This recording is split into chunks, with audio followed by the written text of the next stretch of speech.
تو جناب سالبہ بیٹھے تھے، فرمایا فلاں کو بلا کے لاؤ۔ جب بلانے گئے تو رستے میں عورت پہ نظر پڑی، پہلی نظر تو معاف ہے لیکن دوبارہ دیکھ بیٹھے،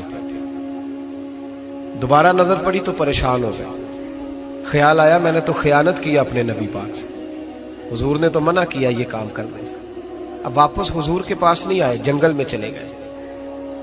ابن قدامہ نے کتاب التوابین میں اس روایت کو لکھا ہے، کہتے ہیں 40 دن وہ پہاڑوں میں روتے رہے کہ یا اللہ مجھ سے غلطی ہو گئی۔ 40 دن جنگل میں روتے رہے، 40 دن۔ محبوب سارا کچھ جانتے تھے پر خاموش رہے۔ حضرت جبریل امین حاضر ہوئے، عرض کی یا رسول اللہ آپ کا وہ غلام رو رہا ہے۔ رب کہتا اسے بلا لے، میں نے اس کا گناہ معاف کر دیا ہے۔ تو نبی پاک صلی اللہ علیہ وسلم نے حضرت مولا علی شیر خدا اور جناب سلمان فارسی کو بھیجا، فرمایا فلاں جگہ ہے لے آؤ۔ کہتے ہیں جب ہم گئے تو 2 پہاڑوں کے درمیان جناب سالبہ تڑپ کے رو رہے، ہمیں دیکھ کے اور روئے۔ کہنے لگے علی میرے بارے میں کوئی آیت تو نہیں نازل ہو گئی؟ تو کہا نہیں، چل حضور نے بلایا ہے۔ کہا اچھا حضور کہتے کیا تھے، فرماتے کیا تھے؟ کہا پتہ نہیں لیکن بلایا ہے۔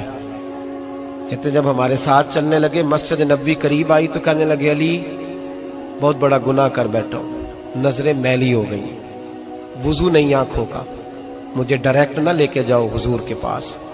جب نبی پاک نماز کی نیت باندھ لینا پھر میں جاؤں گا، میں پیچھے کھڑا ہو جاؤں گا حضور کے، میری طبیعت میں حوصلہ نہیں، کہ میرے اندر طاقت نہیں سامنا کرنے۔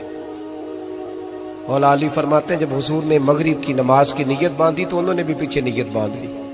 اتفاق کی بات یہ کہ حضور نے پہلی رکعت میں سورہ انفطار پڑھنی شروع کر دی، اذا السماء انفطرت واذا الکواکب انتصرت واذا البحار فجرت۔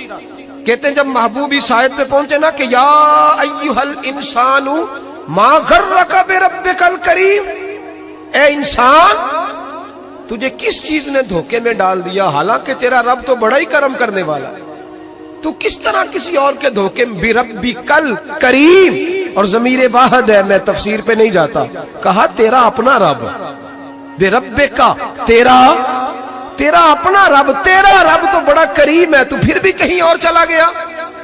جب یہ آیت سنی تو پیچھے چیخ ماری، بے ہوش ہو کے گر گئے، گھر والے گھر لے گئے۔ نماز مکمل ہوئی تو حضور نے فرمایا کیا ہوا؟ عرض کی حضور وہ تو رو پڑے تھے، گھر لے گئے۔ محبوب پیچھے گئے تو بے سدھ پڑے، تیز بخار ہو گیا۔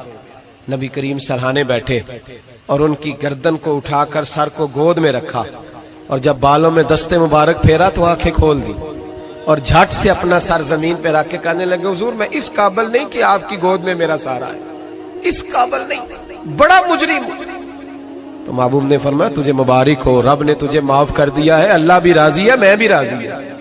اب حضور کے قدموں کے قریب آئے تو کہنے لگے حضور آپ راضی ہیں؟ کہا راضی ہوں۔ فرمایا پھر میرے لیے دعا کریں، اللہ اسی رضا میں مجھے قبول کر لے۔ بس یہ بات ہوئی تھی، انہوں نے کلمہ پڑھا تو روح پرواز کر گئی۔